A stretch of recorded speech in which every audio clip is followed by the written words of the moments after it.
Quando se fala em Frankenstein, o imaginário popular evoca rapidamente a imagem de um monstro verde com parafusos no pescoço e andar cambaleante, imortalizado pelo cinema em 1931.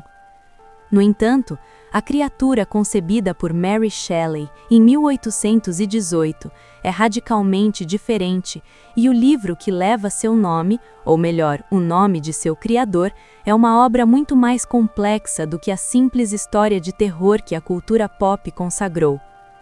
Frankenstein, ou O Prometeu Moderno, não é apenas o romance fundador da ficção científica, é uma profunda reflexão filosófica sobre os limites da ciência, a solidão, a alteridade e a monstruosidade que pode habitar não na criatura, mas no Criador.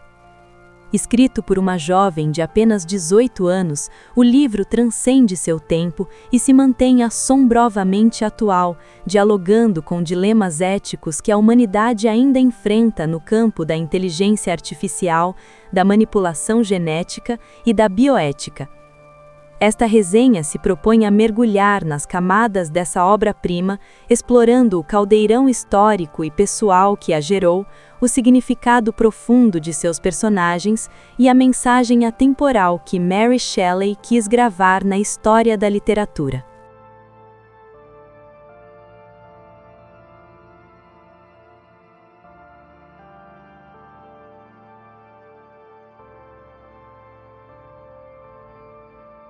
Compreender Frankenstein exige, primeiramente, situar-se no momento histórico de sua concepção. O livro nasceu durante o famoso Ano Sem Verão de 1816. A erupção do vulcão Tambora, na Indonésia, alterou o clima global, lançando cinzas na atmosfera e mergulhando a Europa em um verão anormalmente frio e chuvoso.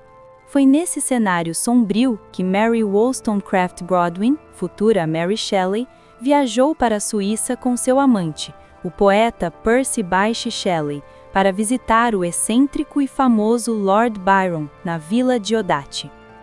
Confinados dentro de casa devido ao mau tempo, o grupo, formado por Mary, Percy, Byron e o médico John Polidori, passou o tempo lendo histórias de fantasmas alemãs.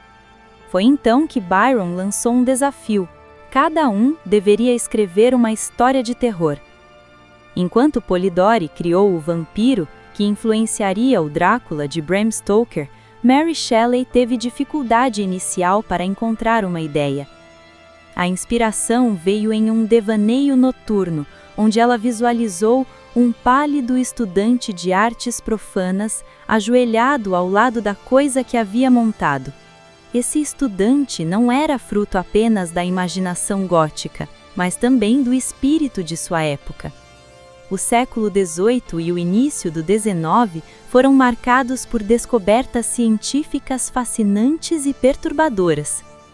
Os experimentos de Luigi Galvani e Alessandro Volta com eletricidade, o galvanismo, sugeriam que a energia elétrica poderia ser a força vital que animava os corpos, lançando experimentos públicos com pernas de rãs e até mesmo com cadáveres humanos. O avô de Charles Darwin, Erasmus Darwin, era uma figura proeminente que especulava sobre a possibilidade de reanimar matéria morta ou criar vida artificialmente. A obra de Mary Shelley, portanto, não surgiu do vácuo, mas sim de um caldo cultural onde a fronteira entre a ciência legítima e a magia parecia tênue, alimentando tanto a esperança de dominar a morte quanto o medo das consequências de tal poder. Além disso, o contexto literário era dominado pelo romantismo, que, em reação ao racionalismo excessivo do iluminismo, valorizava a emoção, o subjetivo, o sublime da natureza e a introspecção. A literatura romântica também resgatava mitos clássicos, como o de Prometeu, o titã que roubou o fogo dos deuses para dar à humanidade e foi terrivelmente punido por sua audácia. A conexão é tão central que Shelley a incluiu no subtítulo da obra. Por fim, não se pode ignorar o drama pessoal de Mary Shelley. Filha de duas importantes figuras intelectuais da época, a filósofa feminista Mary Wollstonecraft, que morreu pouco depois de seu nascimento, e o pensador anarquista William Godwin, Mary cresceu em um ambiente de efervescência intelectual, mas também de perdas profundas. Antes de escrever o livro, ela já havia perdido uma filha prematura e o suicídio da sua meia-irmã e da primeira esposa de Percy Shelley marcaram sua vida de forma indelével. Essa obsessão pela morte, pelo nascimento e pela responsabilidade de trazer uma vida ao mundo está impregnada em cada página de Frankenstein.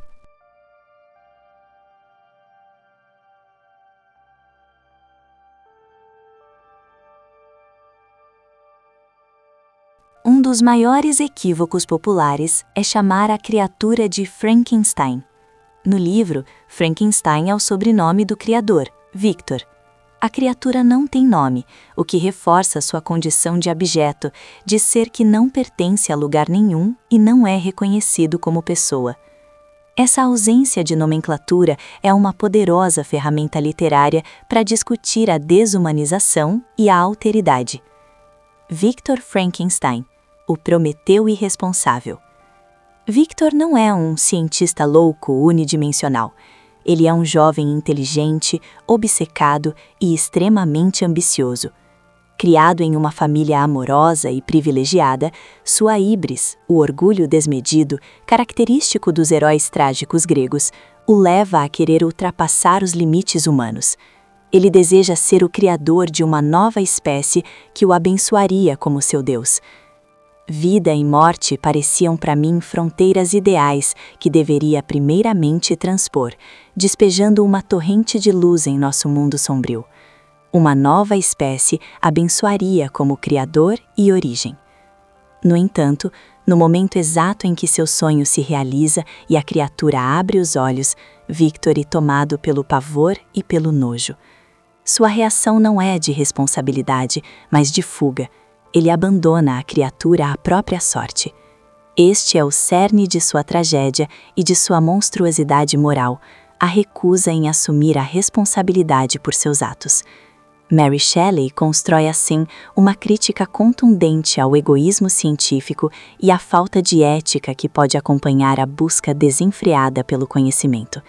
Ele é o Prometeu moderno, não só por criar vida, mas por sofrer as consequências de sua ousadia, embora, ao contrário de Prometeu, suas vítimas não sejam ele próprio, mas todos aqueles que ama. A criatura. O bom selvagem corrompido pela rejeição.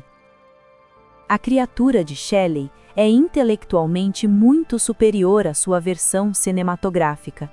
Ao fugir, ela se esconde em uma floresta e secretamente observa uma família de camponeses, os de Lacey. Através dessa observação, ela aprende a falar, a ler e a desenvolver uma consciência moral sofisticada. Suas leituras incluem Paraíso Perdido, de John Milton, com o qual ela se identifica profundamente, comparando-se tanto a Adão, criado sem pedir para sê-lo, quanto a Satanás, o anjo caído, rejeitado e solitário. Inicialmente, a criatura é um ser bondoso e sedento de afeto. Seu desejo mais profundo é ser aceito e amado. Ela busca contato com a família de Lacey, mas é rechaçada com violência. Quando finalmente encontra seu criador, implora por compaixão e por uma companheira, alguém que não sinta repulsa por sua aparência. É a rejeição sistemática e a solidão absoluta que a transformam num ser vingativo e cruel. Era bondoso e bom. A miséria fez de mim um demônio. Torna-me feliz, e voltarei a ser virtuoso. A genialidade de Shelley está em inverter o polo da monstruosidade. A criatura é fisicamente monstruosa, mas sua índole é humana e sensível. Victor é fisicamente humano, mas sua índole é egoísta e moralmente monstruosa. O livro nos força a perguntar constantemente: quem é o verdadeiro monstro? Aquele que é feio por fora ou aquele que, por orgulho e covardia, abandona e destrói tudo o que criou? os personagens secundários como bússola moral. Os personagens que circundam Victor servem como contrapontos e bússola moral na narrativa. Robert Walton, o explorador do Ártico que resgata Victor e narra sua história em cartas à irmã, é um duplo de Victor. Ele também é ambicioso e deseja ultrapassar os limites do conhecimento humano. Sua função é ouvir a história de Victor como um warning, um aviso, para que não cometa os mesmos erros. Henry Clerval, o melhor amigo de Victor, representa o romantismo saudável que se inspira no passado, na natureza e nas relações humanas. Ele é a antítese da obsessão doentia de Victor pela ciência. Elizabeth Lavenza, prima e noiva de Victor, é a personificação da bondade, da paciência e dos valores domésticos e afetivos que Victor ignora em sua busca por glória. O sofrimento e a morte desses personagens inocentes são o preço pago pela irresponsabilidade de Victor.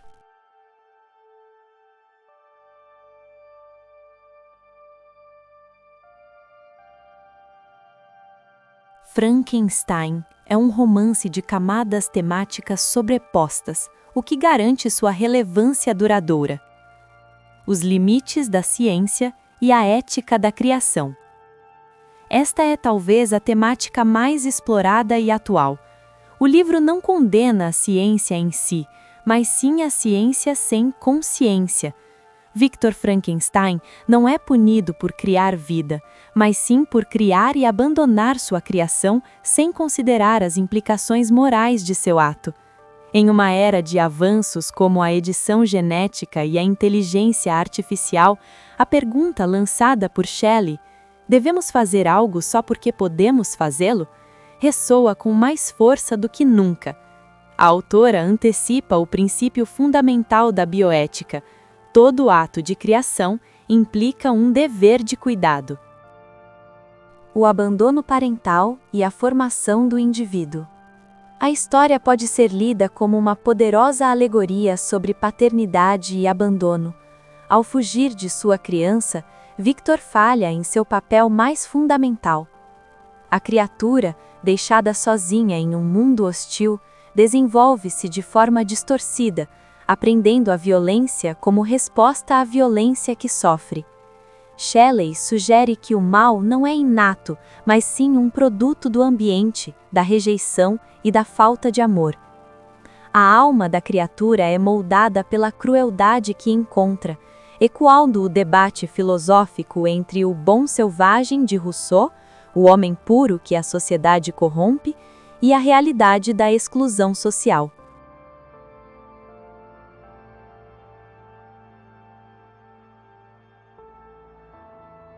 Alteridade, preconceito e solidão. A criatura é condenada não por seus atos, mas por sua aparência. A sociedade a rejeita instantaneamente com base no diferente e no grotesco. Esse tema torna o livro uma reflexão profunda sobre o preconceito e a dificuldade de acolher o outro.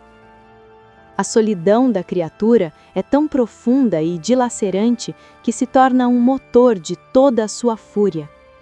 Ela anseia por conexão, mas só encontra repulsa. A natureza sublime e a psicologia humana. Fiel ao romantismo, a natureza desempenha um papel crucial na obra. As paisagens grandiosas e hostis dos Alpes suíços e do Ártico não são meros cenários. Elas refletem o estado psicológico dos personagens. A natureza é um refúgio para Victor fugir de seus problemas, mas também um poder avassalador que o confronta com sua própria insignificância. O gelo do Ártico, onde a narrativa se encerra, simboliza o vazio e a frieza para onde a obsessão e a vingança conduzem os dois, criador e criatura.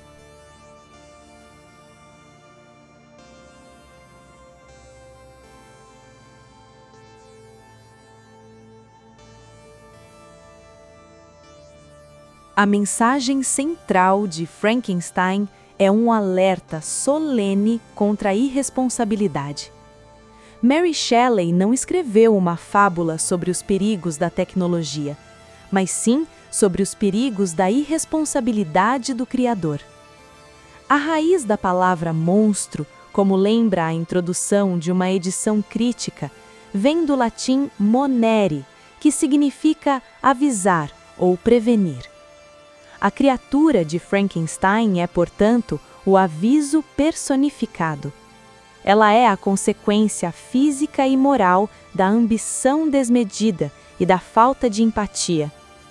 A mensagem é que não podemos criar algo, seja um filho, uma tecnologia ou uma ideia, e simplesmente abandoná-lo ao mundo, esperando que tudo corra bem.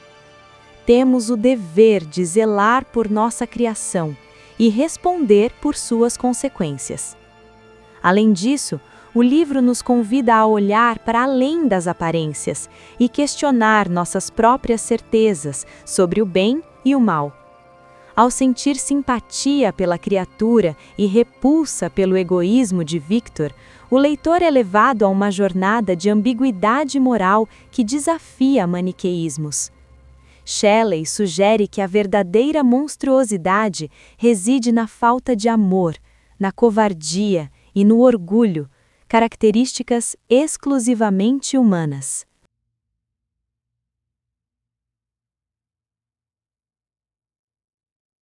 Mais de 2 séculos após sua publicação, Frankenstein permanece um monumento literário não apenas por seu valor histórico como o precursor da ficção científica, mas por sua inesgotável capacidade de nos fazer perguntas incômodas.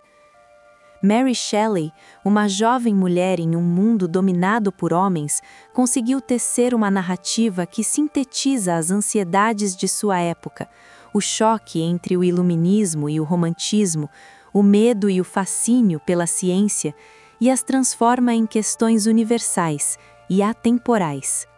Ler Frankenstein hoje é deparar-se com um espelho.